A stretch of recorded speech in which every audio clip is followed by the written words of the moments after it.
에스라 느헤미야서를 지금 9월 초쯤부터 나누어서 7번째 시간인데요. 그리고 느헤미야만으로는 4번째 시간입니다. 그래서 다음 주까지 나누면 이제 에스라 느헤미야는 어느 정도 마무리가 좀 될 듯 싶습니다. 우리 성심교회 교인으로서 얼마만의 시간을 보내고 있느냐에 따라서 약간은 다르겠지만은 적어도 저와 여러분이 만나고 난 뒤로 지금까지 우리는 성경 66권 중에서 굉장히 많은 성경책을 주일 예배 시간에 오전이든 오후든 또 때로는 수요 예배도 새벽 기도는 말할 것도 없고요. 그렇게 해서 나눠 왔습니다. 어느덧 보니까 시간이 이렇게 흘러가면서 66권 중에 상당히 많은 그리고 66권 중에 몇 권 안 남은 정도로 우리가 성경 말씀을 나누어 왔습니다.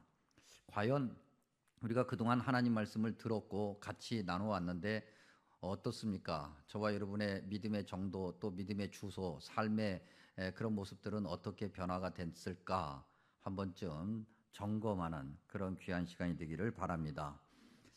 오늘 느헤미야 말씀은 8장 1절에서 12절까지 우리가 읽었습니다만 8장 전체와 9장까지의 말씀을 우리가 부분 좀 확인하면서 그 안에서 얻을 믿음의 교훈을 우리가 간직하고자 합니다.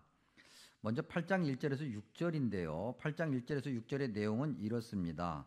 느헤미야가 이제 제사장 겸 학사라.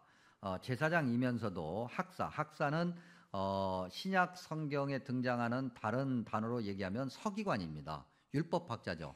그러니까 제사장이면서 성경에 아주 박식하다고 할까요? 그래서 성경을 가르치는 성경교사, 그 에스라를 불러서 이제 하나님의 말씀을 듣게 합니다.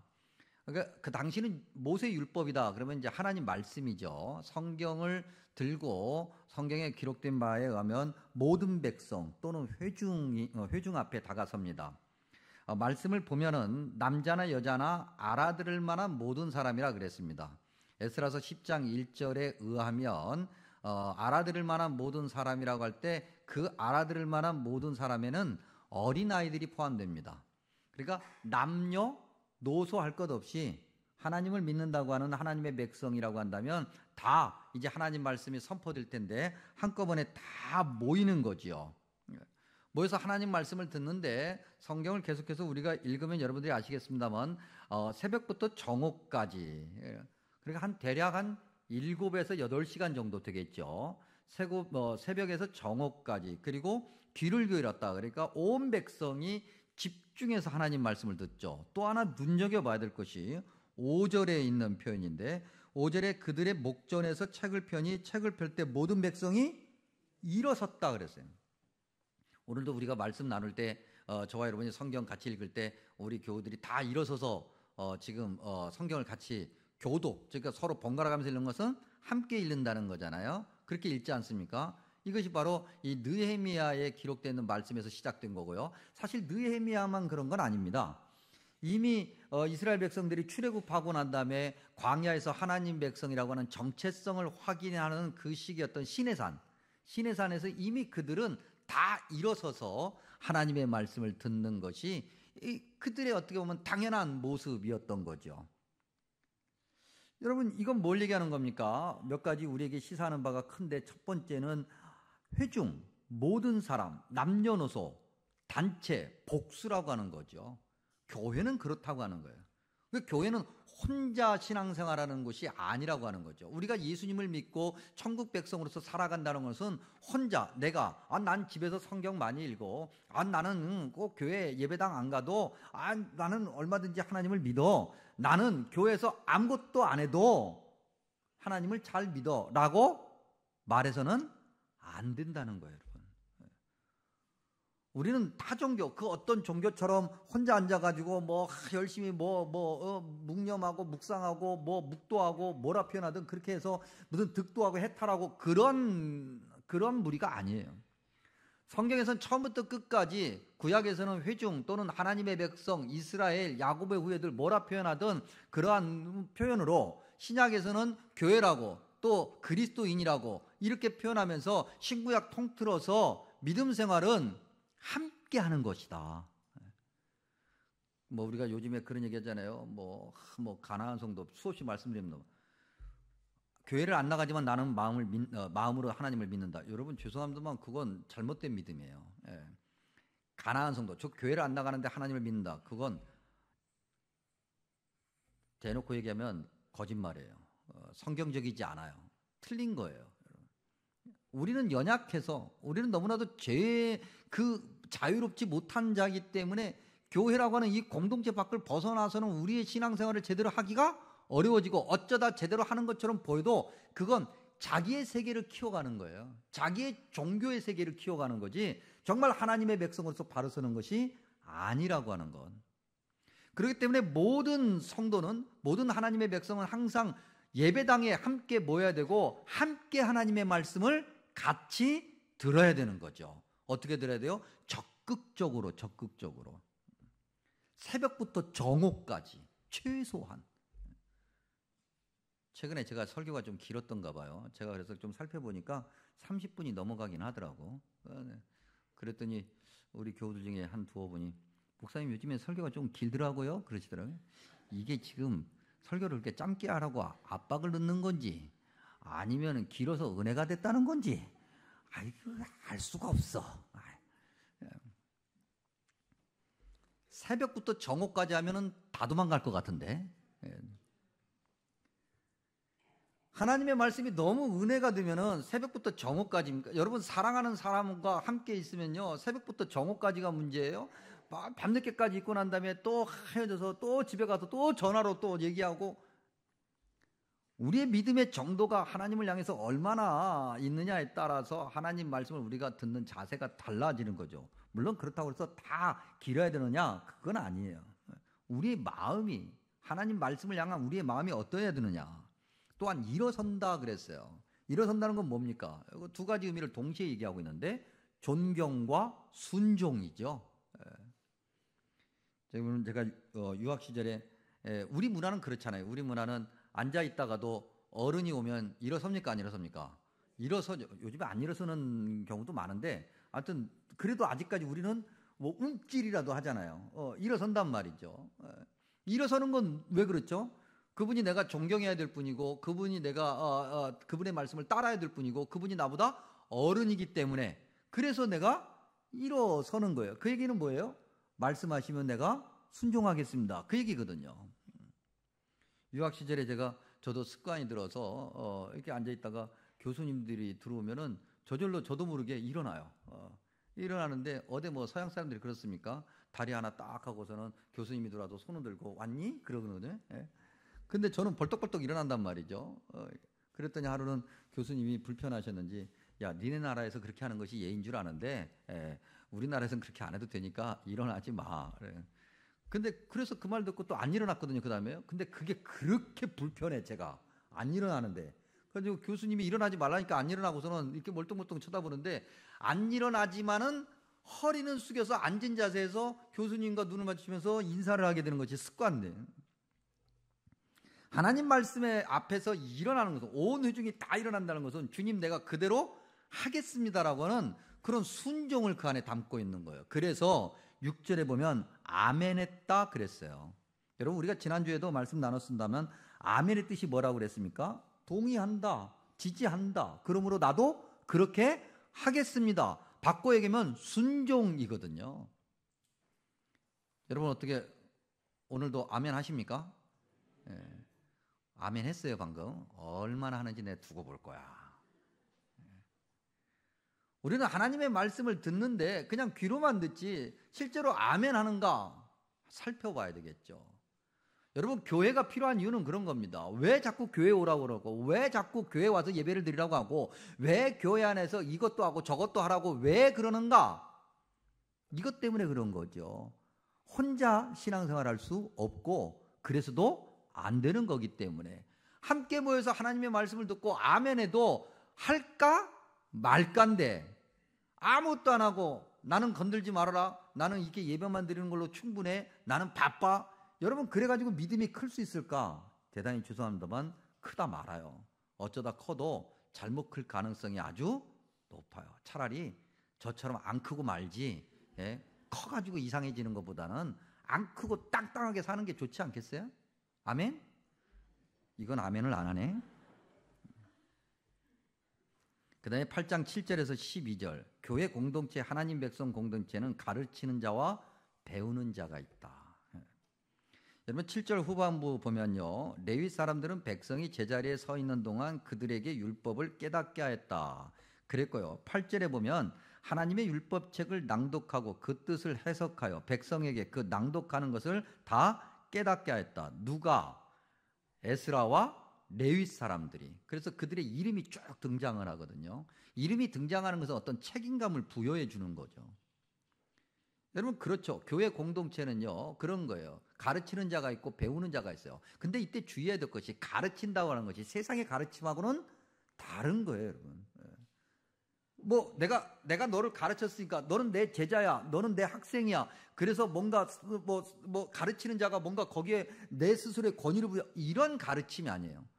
이때 이 가르침이라고 하는 것은 모양은 학교에서 선생님이 학생들을 가르치는 모양일지 모르겠지만 그 가르치는 자가 먼저 뼈를 깎는 자기 공부가 있어야 되고 그렇게 삶을 살아가려고 몸부림치는 것이 있어야 되는 거예요. 그게 교회 공동체의 가르치는 자예요.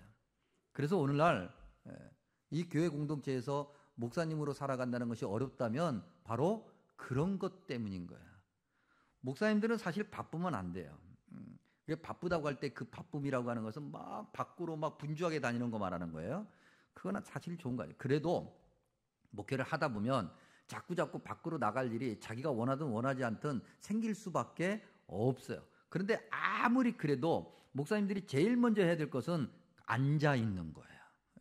책상 앞에 앉아 있고 기도의 자리에 앉아 있는 거. 그래서 뭐 하겠어요? 앉아서 졸아요? 아니요. 책 봐야죠. 성경 보고 공부하고 또 공부하고 또 공부해야죠. 깨알 같은 지자랑. 공부를 나름대로 꽤 했단 말입니다, 제가. 그리고 이제 세월이 지났죠. 그래서 최근에 이제 뭐 이렇게 저렇게 하면은 뭐 새로 나온 책들이 있어요. 옛날 책들 먹고 새로 나오는 책들을 이렇게 사서 이렇게 읽어보면, 이걸 이렇게 해? 이런 방법도 있었네? 그런 것들이 지금도 있어요. 늘 뭔가 새로운 것이 나오니 늘 공부하고 늘 그렇게 연습하고 훈련하고 그런 것들을 해야만이 하나님 말씀을 바르게 전하는 거지요.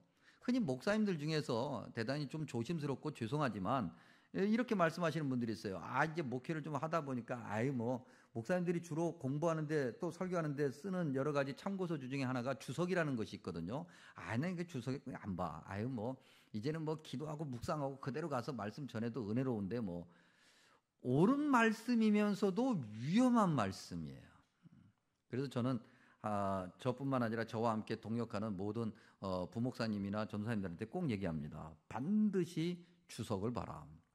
물론 아무 주석이나 보는 것은 또 다른 거예요. 올바른 주석, 바르게 된 제대로 된 주석을 봐야 되는데 왜 그러냐면 목사님들이 먼저 말씀을 보고 열심히 묵상하고 이렇게 저렇게 자기의 어떤 목회 경험이라든지 여러 가지 묵상의 어떤 은혜라든지 그런 것들을 쭉 정리해서 설교 원고를 준비하지만 마지막에 그게 옳은 건지 아닌 건지를 점검해야 될 거 아니에요. 엉뚱한 소리 할 수 있잖아요.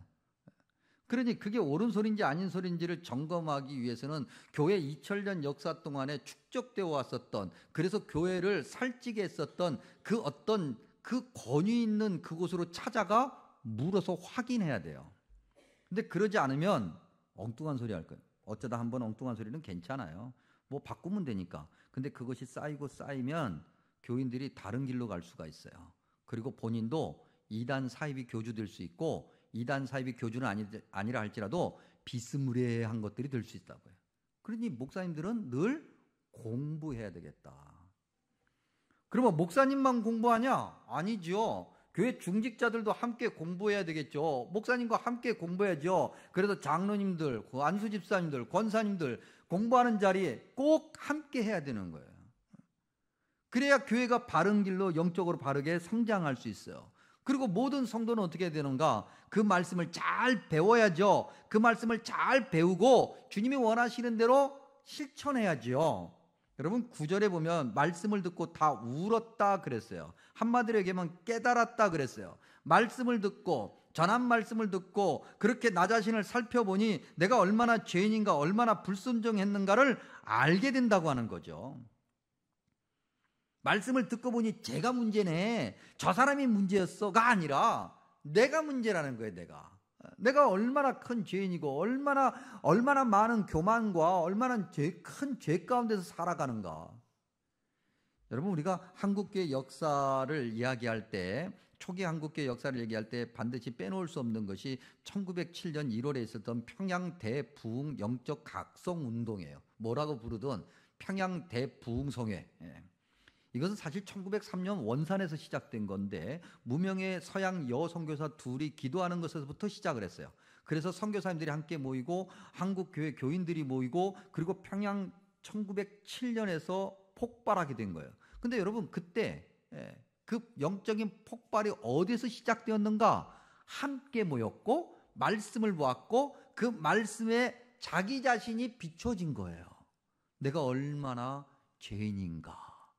그래서 그 죄를 고백하고 통회하고 그렇게 회개하면서 한국교회가 확 불타오르기 시작했고, 그래서 오늘의 대한민국을 이끌 수 있었어요. 근데 작금에 저와 여러분뿐만 아니라 우리 한국교회가 어떤 믿음의 모습을 가지고 있는지 모르겠어요. 여전히 한국교회는 잘 보이고, 여전히 이래저래 말은 많아도 여전히 예배당마다 그래도 한국교회 그리스도인들이 꽉 차 있는데, 모여서 뭐 하냐고요. 모여서 우리가 아주 멋들어진 설교 듣고 우리 머리를 키워요? 아니면 모여서 하나님 말씀 듣고 회개해요? 회개의 히읗자도 찾기 어렵지. 요즘 이 시대가 말이죠. 그냥 세상과 똑같아. 세상은 다 자기가 옳다고 소리 지르는 거잖아요. 다 내가 옳으니까 내 말 들으라고 다 소리 지르는 요즘 시대인데, 교회도 똑같이 다 내 말 들으라고, 아무도 듣고 싶지도 않고 들을 만한 권위도 없는데 소리만 외장치면서 내 말 들으라고 얘기하는 그런 교회. 회개하지 않아요. 울지 않아요. 하나님 말씀을 제대로 배우려고 하지 않고, 가르치는 자가 열심히 무릎을 꿇고 순종하려고 몸부림치지 않아요.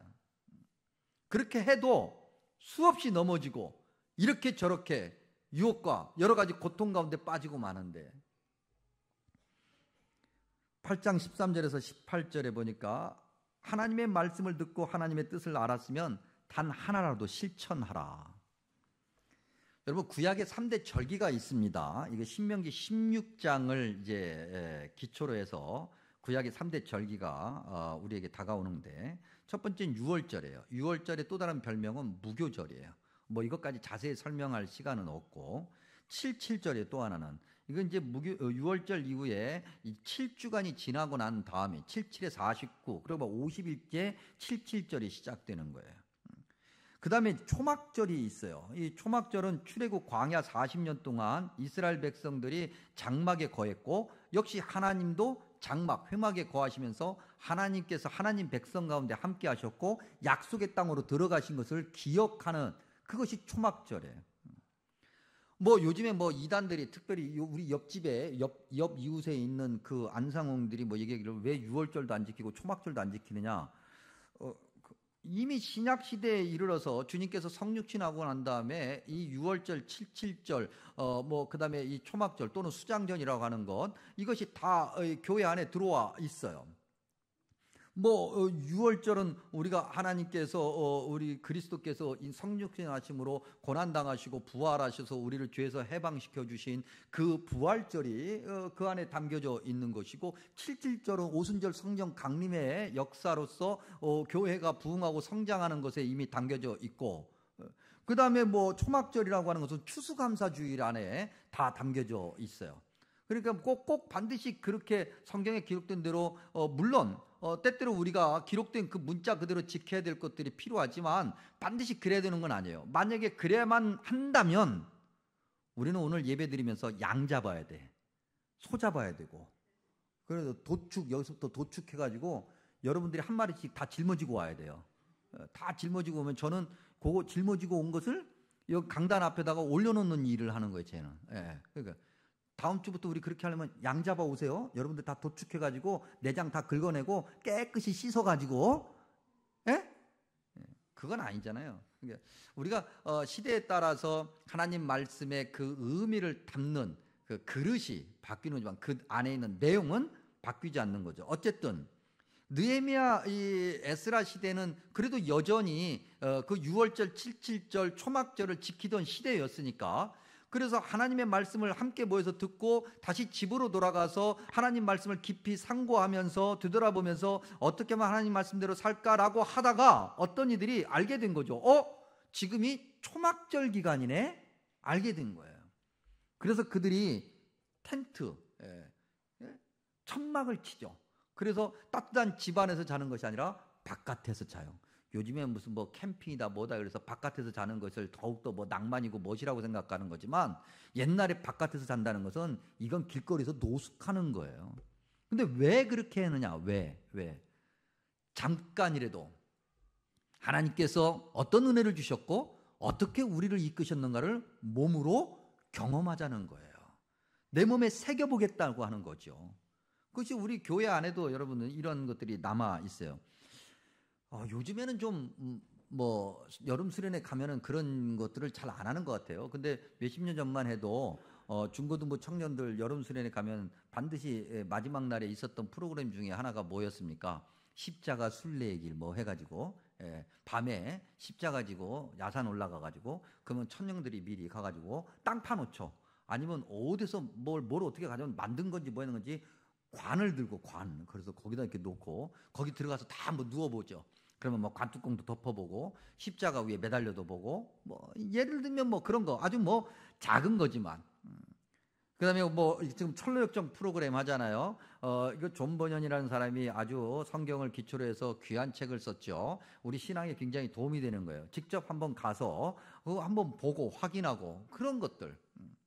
그다음에 뭐 우리가 고난 주간이 되면은 정교인 한 끼씩 금식하면서 헌금하잖아요. 한 끼. 여러분 뭐 한 끼 금식한다고 돌아가셔요? 아니요. 한 끼 금식하고 두 끼를 배 터지게 먹는데 뭐. 그러니 뭐 한 끼 금식하는 게 별로 그렇게 크게 뭐 우리에게 뭐 와닿지는 않는데, 그래도 그 한 끼라도 한번 금식하면서 주님께서 우리를 구하시기 위해서 얼마나 정말 십자가의 그 고통을 얼마나 크게 감당하셨는가, 그걸 조금이라도 이만큼이라도 경험해 보자는 거잖아요. 그런 것들, 이런 것들에서 시작해서 정말 크고 작은 많은 것들을 우리가 들은 말씀 그대로 실천하는 거죠. 주님께서 어느 날 말씀하시기를, 야, 네가 그렇게 기도해서 되겠냐? 정말 죽을 똥을 쌀도록 기도해야지. 그러면 그대로 기도해 보는 거예요. 주님께서 말씀하시죠. 야, 누가 네 뺨을 하나 때리면 네 발톱도 한번 돌려대. 그러면 그런 일이 없어야 되겠으나 그런 일이 혹시 생기면, 그런 비슷한 거 생기면 한번 해보는 거예요. 그렇게 해봐야죠. 하나님 말씀을 듣고도 들은 그대로, 그 다음에 삶은 전혀 여러분, 그러면은 올바른 믿음의 공동체로서 바르게 성장할 수가 없다. 그래서 들은 말씀 그대로 실천하는 거죠. 우리는 말씀을 100가지를 들었으면 겨우 해봐야 한두 개 실천할까 말까요. 그래도 그렇게라도 하면 오늘 한 개, 내일은 그래서 또 한 개 더 하면 2개가 되겠고, 그 다음날 또 한 개 되면 또 3개가 되겠고, 그러다가 2개 다 까먹어서 다시 한 개부터 다시 출발하고, 그래도 그런 것들이 쌓여서 하나님의 은혜를 맛보게 되는 거죠. 그것이 바로 올바른 믿음의 공동체의 모습이다. 그리고 나면 이제 알게 되는 게 있어요. 그게 9장에서 이야기하는 건데, 무엇을 알게 될까? 여러분 9장 한번 말씀 보죠. 2절 끝부분에 말이죠. 2절 끝부분에 뭐라고 기록되어 있습니까? 그들이 서서 자기의 죄와 조상들의 허물을 자복했다 그랬습니다. 9장에 여기 말고도 얼마나 우리가 얼마나 그 죄인인가에 관한 곳은 곳곳에서 얘기하는데, 조금 이따도 한번 보겠습니다만 16절, 17절 한번 보죠. 16절에 15절 바로 끝부분, 그러니까 16절 바로 앞에 말씀하셨사오나 그러나 안 들었다는 얘기죠. 그들과 우리 조상들이 교만하고 목을 굳게 하여 주의 명령을 듣지 아니하고 거역하며 주께서 그들 가운데서 행하신 기사를 기억하지 아니하고 목을 굳게 하며 패역하여 스스로 한 우두머리를 세우고 종되었던 땅으로 돌아가고자 했다. 안 듣는다는 거예요. 기도 안 들어. 교만에 빠져가지고 하나님 말씀을 안 듣고 여전히 죄인이란 걸 알게 돼요. 아, 내가 그동안 신앙생활 나름대로 열심히 잘하고 이 정도면 괜찮다고 생각했는데 아니었구나. 내가 죄인이구나. 고집이 여전히 세구나. 그런데도 하나님께서 나를 여전히 지키시고 계신다. 그 지키시는 하나님, 나를 버리시지 않는 하나님은 어떤 하나님이신가? 여러분 9장에 보면 하나님께서 어떤 하나님인가를 우리에게 알려주시는데 9장 6절 한번 보실까요? 오직 주는 여호와시라. 하늘과 하늘들의 하늘과 일월성신과 땅과 땅 위의 만물과 바다와 그 가운데 모든 것을 지으시고 다 보존하신다. 창조주 하나님, 그리고 여전히 섭리하시는 하나님, 그 하나님께서 우리의 죄를 기억하지 않으시고 우리를 여전히 사랑으로 돌봐주신다. 여러분 9장 17절 중간부터 한번 보죠. 9장 17절 중간에 그러나 주께서는 용서하시는 하나님이시라. 은혜로우시며 긍휼히 여기시며 더디 노하시며 인자가 풍부하심으로 그들을 버리지 아니하셨다.